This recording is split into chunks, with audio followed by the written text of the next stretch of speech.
Yeni günden yeni videodan hamınızı salamlayacağım. Nurcu yine karşınızdadır.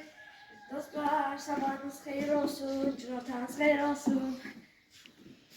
Birinci saçımızı yıkaq, sonra sizə həyətdəki güllər göstərəcək.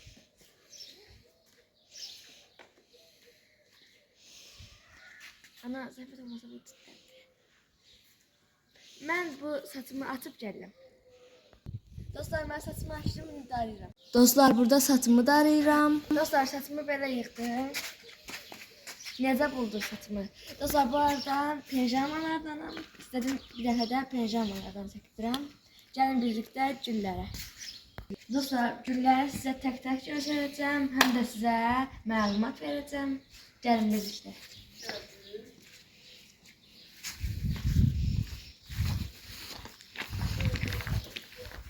Birinci belə həyətə gözəllik qatır.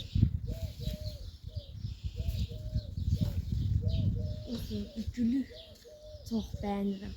Dostlar, sizə qəribə gül göstərəcəm. Bu gül açanda bir rəng olur, solanda bir rəng olur. Qəribə güldür.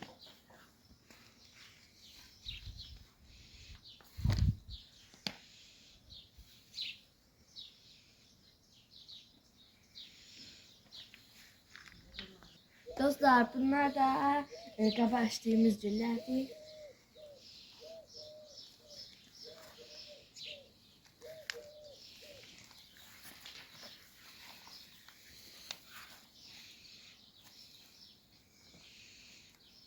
Gedək indi obislərə.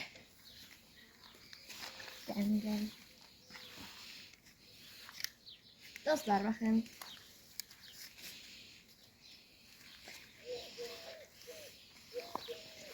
Dostlar, bu arada sizə bu gülü göstərməmişdim.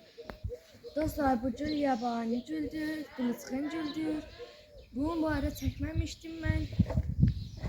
Nəsə olub ya. Dostlar, bu da yabani qılıçqın gülüdür. Döşəm güldür.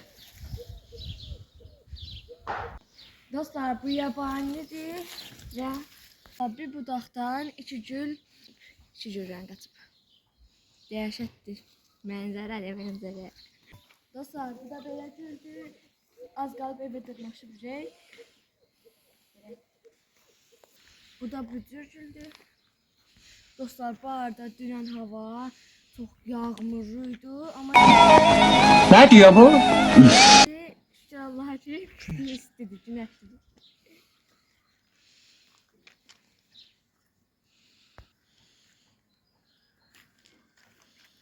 Dostlar, bu da dəfnə ağacıdır. Yanında varis.